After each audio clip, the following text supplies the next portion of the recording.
In the world of football, rivalries can often ignite fierce emotions and contentious disputes, and the growing enmity between the Deportivo de La Coruña and Eldense is a prime example of this phenomenon. This rivalry has intensified since a controversial incident during their previous match at Riazor, where Eldense publicly accused Deportivo of theft in the visitors' dressing room. Despite the gravity of the allegations, Eldense did not pursue legal action, neither in Elda nor in Coruña, leaving the matter in a state of unresolved tension. The fallout from this incident has transformed the relationship between the two clubs into a bitter rivalry. Deportivo responded to Eldense's accusations by hinting at a potential defamation lawsuit, although this too did not materialize as the issue stagnated. As a result, the atmosphere surrounding their encounters has become increasingly charged, with no direct meetings between the club's management taking place. In a further reflection of this tension, Deportivo opted to train at the facilities of Elche ahead of their upcoming match. Adding to the drama, the referee for the upcoming clash is Daniel Palencia Caballero, who was in charge during the first encounter when he sent off Sergio Ortuño Timor at the Ciutat de Valencia. This decision has only fueled the controversy surrounding these two teams. Fans and analysts alike are keenly watching the developments as the match day approaches, with live updates available on platforms like as.com.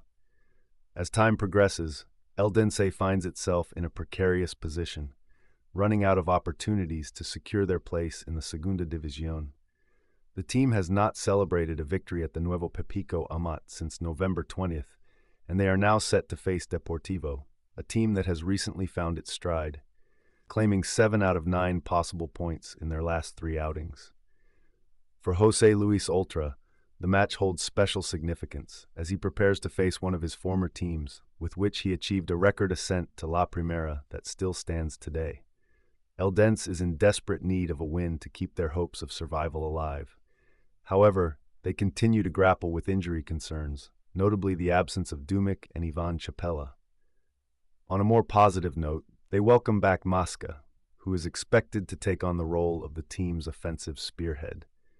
Ultra is unlikely to make significant changes to the lineup that earned a valuable draw against Oviedo the previous week, as they aim to translate that performance into a victory against Deportivo. Timor is anticipated to return to the midfield alongside Sergio Ortuño, with Masca being tasked with finding the back of the net. On the other hand, Deportivo travels to Elda buoyed by a sense of optimism, viewing this match as a golden opportunity to distance themselves from the relegation battle. Their start to 2025 has been promising, with only 1 loss in 6 matches, and this success is beginning to reflect positively in the league standings. Under the guidance of Gil Sans, Deportivo has climbed 10 places in the table, positioning themselves closer to the playoff spots than the relegation zone, a remarkable turnaround for the team this season. Winning at the Nuevo Pepico Amat would mark a significant milestone, as it would represent their 3rd consecutive victory for the first time this season. The squad's current form suggests they are more dangerous on the road, having amassed 19 points away from home compared to just 16 at Riazor. Despite this positive outlook, the message from the Deportivo dressing room remains consistent, focusing on the task at hand with the mantra of treating each match as just another game. Gil Sans is expected to stick with the same starting 11 that dominated Almeria the previous week. The minor injury to the recently renewed Barcia, coupled with the solid performances from the defensive duo of José Ángel and Villares, indicates that the Betanzos coach is unlikely to make any changes. The defensive improvements seen in recent matches, led by Helton, enhance the team's strongest asset, its attacking prowess.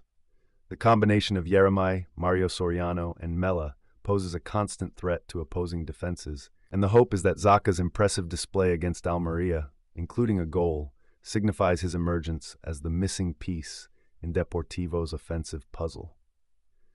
As the match day approaches, anticipation builds for what promises to be an exciting and pivotal encounter between these two rivals, each with its own stakes and narratives unfolding on the pitch.